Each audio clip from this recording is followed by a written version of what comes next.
നടക്കുന്നുണ്ട് എന്ന് കാണിക്കുന്ന പല സംഭവങ്ങളെ ഭരണത്തിന്റെ കീഴിൽ വരുമ്പോഴാണ് നടക്കുന്നത്. അത്തരമൊരു രാഷ്ട്രീയ ചർച്ച, രാഷ്ട്രീയ വേദിയിലേക്ക് കൂടെ ഈ സിനിമ കടന്നു ചെല്ലില്ലേ?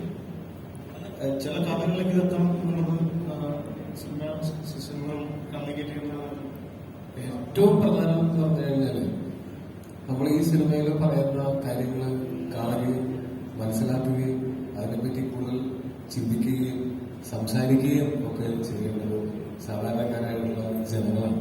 കാര്യം സാധാരണക്കാരായിട്ടുള്ള ജനങ്ങളാണ് ഈ പറയുന്ന ഗവൺമെന്റിനെ ഉണ്ടാക്കുന്നതും എല്ലാത്തിന്റെയും അവരൊരു ഭയങ്കരമായിട്ടുള്ള പവർ സാധാരണക്കാരായിട്ടുള്ള ജനങ്ങളുടെ കയ്യിലാണുള്ളത്. അപ്പോ നമ്മൾ മറ്റുള്ളവർക്ക് സംഭവിക്കുന്നത് എനിക്ക് സംഭവിക്കുന്നത് വരെയും അതിനെ ബാധിക്കാത്ത കാര്യമാണ്.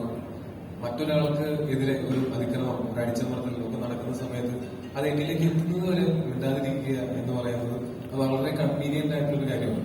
പക്ഷെ ആ കൺവീനിയൻസിനേക്കാൾ സാമൂഹ്യ ജീവികളായിട്ടുള്ള നമ്മൾ ചിന്തിക്കേണ്ടത് നമ്മളുടെ അതേ എന്താ പറയാ അവകാശങ്ങളുള്ള ആളുകൾ അവർക്ക് വേണ്ട രീതിയിൽ ജീവിക്കാനുള്ള സൗകര്യങ്ങളില്ലാതെ ജീവിക്കുന്ന സമയത്ത് നമുക്ക് സൗകര്യങ്ങളുണ്ടെങ്കിൽ നമുക്ക് അവർക്ക് വേണ്ടി എന്തെങ്കിലും നമ്മളുടെ ഭാഗത്ത് ഒന്നും ചെയ്യാൻ പറ്റില്ലെങ്കിൽ അവർക്ക് വേണ്ടി സംസാരിക്കാനും അവർക്ക് വേണ്ടി നേരിട്ട് അവിടെ എത്തി എന്തെങ്കിലും കാര്യങ്ങൾ ചെയ്യാനുള്ള സാഹചര്യം ഇല്ലെങ്കിൽ അവർക്ക് വേണ്ടി സംസാരിക്കാനും അവരുടെ ഭാഗത്ത് ചിന്തിക്കാനോ എങ്കിലും നമുക്ക് എല്ലാവർക്കും സാധിക്കുക എന്നുള്ളതാണ്. അങ്ങനെ അവരുടെ ഭാഗത്ത് നിന്ന് ചിന്തിക്കാൻ ഈ സിനിമ പ്രേരിപ്പിക്കുമായിരിക്കും. അങ്ങനെ ഒരു വലിയ സമൂഹം അവരുടെ ഒരു കളക്റ്റീവ് കോൺഷ്യസ്നെസ് അവരങ്ങനെ ചിന്തിച്ചാൽ അവിടെ വലിയ മാറ്റങ്ങളുണ്ടാവും. നമ്മൾ സഹജീവികളെ സ്നേഹിക്കാനും ബഹുമാനിക്കാനും അവരെന്താണോ അങ്ങനെയുള്ള രീതിയിൽ അവരെ ബഹുമാനിക്കാനും അവരെ മറ്റുള്ളവരെ എല്ലാവരെയും നമ്മളെപ്പോലെ ആക്കാൻ ശ്രമിക്കാതെ അവരെന്താണോ അവരവരുടെ ദി ബെസ്റ്റ് അവർക്ക് ആവശ്യമുള്ളതും അവരർഹിക്കുന്നതും അവർക്ക് ആവശ്യമുള്ളതുമായിട്ടുള്ള നമ്മളുടെ ആവശ്യങ്ങൾ അവരിലേക്ക് അടിച്ചേൽപ്പിക്കാതെ അവരുടെ ആവശ്യങ്ങൾ എന്താണെന്ന് മനസ്സിലാക്കാനും അതിനുവേണ്ടി പ്രവർത്തിക്കാനും നിലകൊള്ളാനും ഒക്കെയും അവകാശമുള്ള കടമയുള്ള ഒരു ജനസമൂഹമാണ് നമ്മളെല്ലാവരും. അപ്പൊ ആ സമൂഹത്തിന് ഇത് വിസ്മരിക്കപ്പെട്ടു പോയ കാര്യങ്ങൾ ഓർമ്മിപ്പിക്കാനും അതോ ഇങ്ങനെയൊക്കെ സംഭവിക്കുമോ എന്ന് ചിന്തിക്കുന്നവർ ഇങ്ങനെയൊക്കെ സംഭവിച്ചേക്കാം എന്നൊരു ചൂണ്ടുപലക വെച്ചു കൊടുക്കാനും ഒക്കെയാണ് നമ്മൾ ഈ സിനിമ കൊണ്ട് നമ്മൾ ശ്രമിക്കുന്നത്. 2018 എന്നൊരു സിനിമ മനസ്സിൽ ആഴത്തിൽ തട്ടിയൊരു സിനിമയാണ് പ്രഷർ. അത് ടോബിയുടെ അഭിനയമാണെങ്കിൽ കണ്ണു തന്നെ ഏൽപ്പിച്ചിട്ടുണ്ട്. ഇപ്പം ഡയറക്ടർ ആണെങ്കിൽ പറയുന്നു, എഡിറ്റർ ആണെങ്കിൽ പറയുന്നു, ഇന്നലെ കണ്ട ഒരാൾ കണ്ണു നനഞ്ഞ കാര്യങ്ങളാണ്. അപ്പൊ ടോബി ഈ സിനിമ അത്രമാത്രം ഇഷ്ടപ്പെടുന്നുണ്ട്, ഈ ഒരു ക്യാരക്ടർ ഇഷ്ടപ്പെടുന്നുണ്ട്. 2018 നമ്മുടെ മനസ്സിൽ നമ്മൾ നേരിട്ട് കണ്ടാണ്. പക്ഷെ ഈ പറഞ്ഞ മുത്തയ്ക്ക സംഭവം നിങ്ങളല്ല എന്ന് പറയപ്പെടും. മുത്തയ്ക്ക സംഭവം നേരിട്ട് കാണാത്ത ഒത്തിരി പേരുണ്ട്, പത്രങ്ങൾ വായിച്ചവരുണ്ട്. ഇപ്പൊ ഈ കൂടെ ഇരിക്കുന്ന പറയുന്ന പത്രം പോലും വായിക്കാത്ത ചില സാധാരണ അഭിപ്രായത്തിൽ ഇതാണ് ഞാൻ പറയുന്നത്. ആ സംഭവം ടോബി അഭിനയിക്കുമ്പോൾ നല്ല റിസ്ക് തന്നെയായിരുന്നു എനിക്ക് തോന്നുന്നു. അല്ലെങ്കിൽ കണ്ണു നനയില്ല. ഇപ്പൊ പറയാണ് അവിടെ ഇന്നലെ വന്ന് കണ്ടു കഴിയുമ്പോൾ അവരുടെ കണ്ണു നനഞ്ഞു എന്ന് പറയുമ്പോൾ ആ മാതിരി ഒരു സീനായിരിക്കും ടോബിയാണ് നമ്മൾ കാണാനുള്ള ആകാംക്ഷ തീർച്ചയാണല്ലോ. നമ്മൾ അതും ഈ പറഞ്ഞ പോലെ ദാ വരുന്നു എന്ന് പറഞ്ഞിട്ട് ബിൽഡപ്പ് കൊടുത്തു കഴിഞ്ഞാൽ ചിലപ്പോൾ കാണുമ്പോൾ ആണോ എന്ന് തോന്നിയേക്കാം. അതുകൊണ്ട് എനിക്കത് ഞാൻ എന്റെ പെർഫോമൻസിനെ ഞാൻ തന്നെ അങ്ങനെ വിലയിരുത്താറില്ല. അങ്ങനെ വിലയിരുത്തുന്നതിൽ കാര്യമില്ല. നമ്മൾ ചെയ്യുന്ന സമയത്ത് ഞാൻ എന്റെ വാലിഡേഷൻ, ഞാൻ ആഗ്രഹിക്കുന്ന വാലിഡേഷൻ എന്ന് പറയുന്നത് എന്റെ സംവിധായകനാണ് എന്റെ ഏറ്റവും പ്രധാനപ്പെട്ട ആദ്യത്തെ പോയിന്റ്. ആ സംവിധായകന് വേണ്ടിയാണ് ഈ കഥാപാത്രത്തിനെ സൃഷ്ടിച്ചത്. അപ്പോ അവര് ഇതിൽ സംതൃപ്തരാണോ, അവരാഗ്രഹിച്ച പോലെ അവരാഗ്രഹിച്ചതിനേക്കാൾ ഒരു പടിയെങ്കിലും മുകളിൽ ഇവർക്ക് എന്റെ പെർഫോമൻസ് കൊടുക്കാൻ പറ്റുമോ എന്നായിരിക്കും ഞാൻ ഓരോ സീൻ ചെയ്യുന്നതെന്ന് ചിന്തിക്കുക. അപ്പൊ ഈ സിനിമ ചെയ്യുന്ന സമയത്ത് ഇത് എന്റെ ക്യാരക്ടറും നല്ല ഒരു ക്യാരക്ടർ ആർക്കുള്ള പലതരം ഇമോഷൻസ് പോർട്രേ ചെയ്യേണ്ടതായിട്ടുള്ള ഒരു ക്യാരക്ടറായിരുന്നു. നമ്മള് തുടക്കം മുതൽ അവസാനം വരെ ആ ക്യാരക്ടറിന്റെ ഒരു ഇമോഷണൽ ഗ്രാഫും നമ്മൾ അങ്ങനെ തന്നെയാണ് ചിന്തിച്ചിട്ടുള്ളത്. അപ്പോൾ ഇതിന്റെ കഥ വായിച്ച സമയം മുതലേ ഞാൻ വളരെ എക്സൈറ്റഡ് ആയിരുന്നു ഈ സിനിമയെ വെയിറ്റ് ചെയ്തുകൊണ്ട്. മറ്റു സിനിമകൾ ചെയ്ത് ഈ സിനിമയ്ക്ക് വേണ്ടിയിട്ട് നമ്മൾ അലോക്കേറ്റ് ചെയ്തിട്ടുള്ള ഒരു സമയം വരെയും ഈ സിനിമയെ പറ്റി ഞാൻ ചിന്തിക്കാതിരുന്നിട്ടില്ല, സംസാരിക്കാതിരുന്നിട്ടില്ല. അതുവരെയും എപ്പോഴൊക്കെ ഞാൻ ഒരു രാജ്യം സംസാരിക്കുന്നുണ്ടോ അപ്പോഴൊക്കെ നമ്മൾ ആ സീനിൽ ഈ സീനിൽ നമുക്ക് ഇങ്ങനെ ചെയ്യാം, ആ സീനിൽ നമുക്ക് അങ്ങനെ ചെയ്യാം എന്നൊക്കെ പറഞ്ഞിട്ട് അന്ന് മുതലേ വർഷങ്ങളായിട്ട് നമ്മൾ ഇതിന്റെ ഡിസ്കഷൻസിലൊക്കെ ഇതിന്റെ ചർച്ചകൾ നടക്കുന്നുണ്ട് എല്ലാ ദിവസവും. അപ്പൊ ആ സമയത്ത് വയനാടായിരുന്നു ഷൂട്ട്.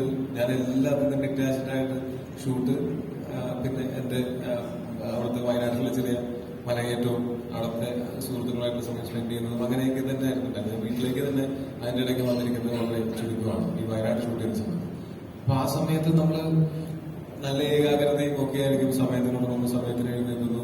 മറ്റൊരു കാര്യങ്ങളിലേക്കും നമ്മൾ ഡിസ്ട്രാക്റ്റഡ് ആവുന്നില്ല. നമ്മൾ ഇതിലേക്ക് മാത്രമായിട്ടാണ് നമ്മൾ നിൽക്കുന്നത്. അപ്പൊ അങ്ങനെയൊക്കെ ചെയ്യുന്ന സമയത്ത് നമ്മൾ അതും ഈ കഥാപാത്രത്തിന്റെ ഷൂസിൽ നിന്ന് ചിന്തിക്കേണ്ടി വരും. നമ്മൾ ഒരു ഇത്ര ഇന്റൻസ് ആയിട്ടുള്ള ഒരു കഥാപാത്രം ചെയ്യുന്ന സമയത്ത് അപ്പൊ നമ്മള് ഒരു ടൊവിനോ തോമസ് ആയിട്ട് നിന്നിട്ട് ഞാൻ ചിന്തിച്ചാൽ എനിക്ക് മനസ്സിലാവാത്ത കാര്യങ്ങൾ ആ കഥാപാത്രത്തിന്റെ സാഹചര്യത്തിൽ നിന്ന് ചിന്തിച്ചു കഴിഞ്ഞാൽ മനസ്സിലാക്കാൻ പറ്റും. നമ്മൾ ഓരോ സിറ്റുവേഷൻസും ഓരോ സാഹചര്യങ്ങൾ വരുമ്പോഴാണ് നമ്മളെ ചിന്തകളിൽ തന്നെ നമ്മൾ പുതിയ പുതിയ കാര്യങ്ങൾ മനസ്സിലാക്കുന്നത്. ചെറുപ്പം മുതൽ വളർന്നൊരു പോക്രി. അപ്പോ ഇതിൽ അതുപോലെ എന്നിട്ട് അത് നമ്മൾ സ്ക്രീനിൽ അവതരിപ്പിക്കുമ്പോൾ നമ്മൾ ശരിക്കും കരയുമ്പോഴും സിനിമയിൽ അഭിനയിക്കുന്ന സമയത്ത് കരയുമ്പോഴും ഒരേ മസിൽസ് തന്നെയാണ് ചലിപ്പിക്കപ്പെടുന്നത്. ഒരേ ടിയർ ലൈനിൽ നിന്ന് തന്നെയാണ് ഈ കണ്ണീര് വരുന്നത്. നമ്മള് ഗ്ലിസറിൻ ഇടാതെയും നമുക്ക് കരയാൻ പറ്റും. നമ്മളെ ഈ സിറ്റുവേഷൻസ്, സിനിമയിലെ സിറ്റുവേഷൻസ് ഭയങ്കര ആത്മാർത്ഥമാണെങ്കിലും നമ്മൾ സിനിമ കണ്ട് കരയുന്ന ആൾക്കാരല്ലേ. ഞാൻ പുസ്തകം വായിച്ചിട്ട് അതിനകത്തൊരു ഇമോഷണൽ സീക്വൻസ് വന്നാലും എന്നെ കണ്ടെന്ന് അറിയാൻ. അപ്പൊ അത് ഞാൻ അവതരിപ്പിക്കുമ്പോൾ സ്വാഭാവികമായിട്ട് അത് കുറച്ചും കൂടെ കൂടുതൽ എന്റെ ഉള്ളിലേക്ക് കയറുമല്ലോ.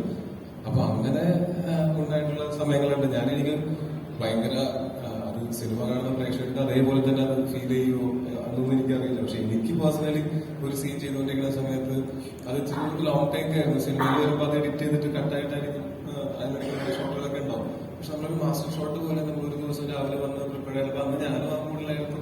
മൊത്തം റൂം കുറച്ച് സൈലന്റ് ആയിരുന്നു. എന്തെങ്കിലും നമ്മൾ സീൻ ഇതാണെന്ന് അറിയാവുന്ന കാരണമുണ്ട്. അങ്ങനെ വന്നത് നമ്മള് ഈ സീൻ പെർഫോം ചെയ്ത് ത്രൂ ഔട്ട് പെർഫോം ചെയ്ത് കഴിഞ്ഞപ്പോ അനുരാജ് സാധാരണ കട്ട് എന്ന് പറഞ്ഞിട്ട് തന്നെ കട്ട്.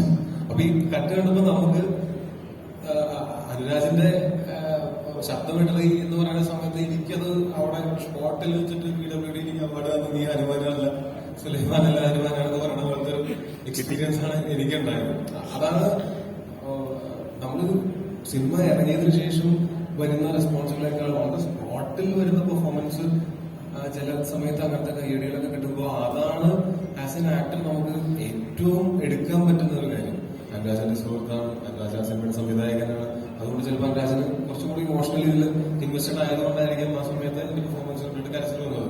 അതുപോലെ തന്നെ പ്രേക്ഷകർക്കും ഉണ്ടാവണമെന്ന് നമുക്ക് വാശി പിടിക്കാൻ പറ്റില്ല. പക്ഷെ എനിക്ക് പേഴ്സണലി അത് ഭയങ്കര ഊർജ്ജമായിരുന്നു. അത് തന്നെയാണല്ലോ ഒരു അപ്രിസിയേഷനാണ് ഒരു കലാകാരനെ സംബന്ധിച്ചുള്ള ഏറ്റവും വലിയ ഒരു ഫ്യൂവൽ എന്ന് പറയുന്നത്, മുന്നോട്ട് പോകാൻ പ്രേരിപ്പിക്കുന്നത്. അത് അങ്ങനെയുള്ള കുറെ എക്സ്പീരിയൻസസ് ഈ സിനിമയിലുണ്ടായിരുന്നു. ഓരോ സീനുകളും ഞാൻ വളരെ എക്സൈറ്റഡ് ആയിട്ട് തന്നെ പ്രിപ്പയർഡ് ആയിട്ട് ചെയ്യാനായിട്ട് അതിനുള്ള എന്താ പറയുക, ഞാനങ്ങനെ വീട്ടിൽ നിന്ന് എഴുതിക്കൊണ്ട് വന്നിട്ട് പ്രിപ്പയർ ചെയ്യുന്നു അങ്ങനെയല്ലല്ലോ. ഇവർ എനിക്ക് അതിനുള്ള അത്രയും ഇൻപുട്സ് തന്നിട്ടുണ്ടായിരുന്നു. ഇവർ തന്ന സ്ക്രിപ്റ്റിൽ ആ ടെക്സ്റ്റിൽ ഉണ്ടായിരുന്നു ഏതൊക്കെ രീതിയിൽ ചെയ്യാം എന്നുള്ളത്. അതിനുശേഷം ഞങ്ങളുടെ ഡിസ്കഷൻസിൽ ഞങ്ങൾ ഈ ക്യാരക്ടറെ ഡിസൈൻ ചെയ്ത് വെച്ചിട്ട് ഞാൻ ഈ ക്യാരക്ടർ ഈ സിറ്റുവേഷനിൽ ഇങ്ങനെയായിരിക്കും പെരുമാറുന്നത് മനസ്സിൽ ചെറിയൊരു ധാരണ ഉണ്ടാവും. പിന്നെ അവിടെ ചെന്ന് നിന്നിട്ട് എല്ലാവരും ഒരു ടീമായിട്ട് വർക്ക് ചെയ്യുന്ന സമയത്ത് മറ്റേ പല ഇൻഹിബിഷൻസും മാറുന്നത് നമുക്ക് പെർഫോം ചെയ്യാൻ പറ്റും. അതൊക്കെ ഈ സിനിമയിൽ ഭയങ്കരമായിട്ടുണ്ടായിരുന്നു.